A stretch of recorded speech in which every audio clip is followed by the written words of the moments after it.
నమస్తే ఆంధ్రప్రభ భక్తి ప్రేక్షకులకు స్వాగతం. నేను మహాలక్ష్మి.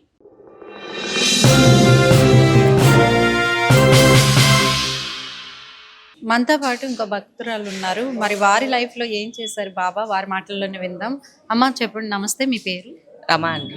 ఎక్కడి నుంచి వచ్చారు? కుకట్పల్లి. బాబా మీ లైఫ్లో చేసిన అద్భుతాలు. నాకు మ్యారేజ్ అవ్వకముందు నుంచి బాబా బాగా అయింది. మ్యారేజ్ అయిన తర్వాత నేను అనుకున్నా మా బాబు పుట్టాడు. బాబు పేరు కూడా సాయిరామని పెట్టుకున్నా. ఇయర్ నేను వెళ్తా షిరిడి.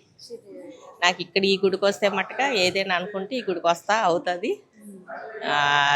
పని మట్టి వెంటనే అవుతుంది. నాకు బాగా ప్రతి వారం వస్తుంటా. ఈ మధ్య కొంచెం గ్యాప్ వచ్చి రాలేదు, కానీ ప్రతి వారం వస్తా. బాబా అంటే బాగా ఇది. మా చిన్న అబ్బాయి అయితే గురువారం అసలు ఏది ఆయన దండం పెట్టుకుందే చేయడు. బాగా ఏదైనా చెయ్యాలంటే నాకు బాబా ఉన్నాడు కదా, నేను చూసుకుంటాడు అంటాడు. ఇంకా నేను మా పెద్ద అబ్బాయి అంటే వెంకటేశ్వర భక్తుడు. మాకు ఇద్దరు బాబులు. పెద్దబాబు కెనడాలో ఉంటాడు, కానీ చిన్న బాబు అయితే బాగా, ఆయన పేరే సాయిరామ్ అని పెట్టుకోవాలి. కలిసి వచ్చిందే అంటే ఇంకా బాబాదయ్యా మాకు అంతే.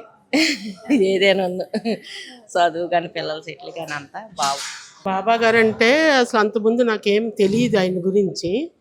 నేను ఒకసారి బుక్ షాప్కి వెళ్తే 9 వారాలు బుక్ ఇచ్చారు. నాకేమో స్పెట్స్ లేవు. ఈవినింగ్ వెళ్ళాను అనమాట. అసలు ఐడియా కూడా లేదు 9 వారాల బుక్. సర్లే ఇంటికి వచ్చి కళ్ళజోడు పెట్టుకుని చూస్తే ఏదో 9 వారాల బుక్ అని ఉంది. అసలు ఏంటిది ఇది, దీని గురించి మనకేం తెలియదు కదా అని మా పక్కా వాడిని అడిగిన.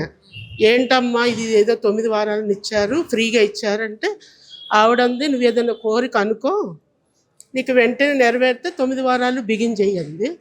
సర్లే ఫస్ట్ టైం ఒక వారము బిగిన్ చేశాక నేను హైదరాబాద్ వచ్చాను అనమాట. మేము అంతకుముందు రామగుండంలో ఉండేవాడు, సింగరేణి జాబ్ అనమాట.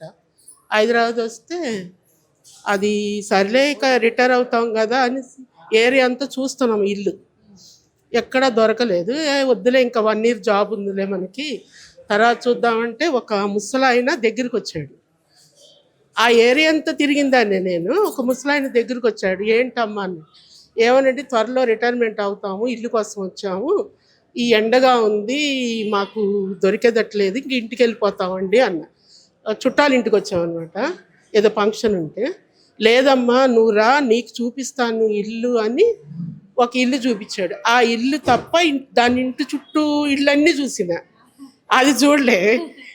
చూడపోతే సర్లే ఆయన ఇల్లు చూపిస్తే మా వారు ఒకటే తిట్టడం, ఆయన బోకరు, నీ దగ్గర డబ్బులు తీసుకుంటాడు, ఇల్లు ఉట్టిగా చూపించారు, ఎండగా ఉందని ఒక చెట్టు దగ్గర నుంచున్నాం అనమాట. మా వారు నేను. ఆయన బోకరు, 1,00,000 ఎంతో గుంజుతాడు, నువ్వు ఎందుకు చెప్పినావు ఆయనకి అని అన్నాడు. అంటే ఏంట్రా బాబు తెలియక ఆయనతో చెప్పాను అనిస్తే ఆయన ఇల్లు చూపించాడండి. టక్క టక్క టక్క టక్క వెంటనే పేపర్స్ ఎన్ఆర్ఐ అనమాట, లోను టక్క టక్క టక్క టక్క అయిపోయింది. అయిపోతే అదేంటి అనేసి గృహప్రవేశం రోజు మా వారు, అగో గృహప్రవేశం అవుతుంది కదా, ఇప్పుడు వస్తాడు చూడు ఆయన అంటాడు. బాబో నిజంగా వస్తాడా ఏంటంటే తర్వాత తెలిసింది ఏంటంటే బాబా గారు ఆ రూపంలో వచ్చి నాకు ఆ ఇల్లు చూపించారనమాట. చూపించి అప్పటి నుంచి నేను ఏదనుకున్న కోరిక నెరవేరటము 9 వారాలు అట్లా. అప్పటి నుంచి అండి 10 years నుంచి నాకు కంటిన్యూ అయిపోతుంది. అసలు ఆగేలేదు ప్రసక్తి. 9 వారాలు అవగానే ఇంకో కోరిక రెడీగా ఉంటుంది. మళ్ళీ అది చేస్తుంటే కంటిన్యూ 10 years నుంచి ఇక బాబా మొత్తానికి దింపేసి మనం ఏదనుకున్నా సరే అసలు అంత మంచిగా చేస్తుంటే ఇక అప్పటి నుంచి ఇక బాబా బాబా, బయట కాలు పెట్టిన బాబానే, ఊరిళ్ళ బాబానే, ఇక అంత బాబానే నడిపిస్తున్నాడు. ఇక మొత్తం ఇప్పుడు చాలా సత్యాలు చూపించాడు. ఇక ఆయన అడుగుకి మనకి సత్యాలు బాగా చూపించాడు. బాబా నమ్ముకున్న వాళ్ళకి ఇక మనకి ఇక తిరుగులేదు. ఇక మనం బాబా మీద భారం వేసామంటే మొత్తం అంతా ఆయనే చూసుకుంటాడు. అంతా బాబా బాబా బాబా.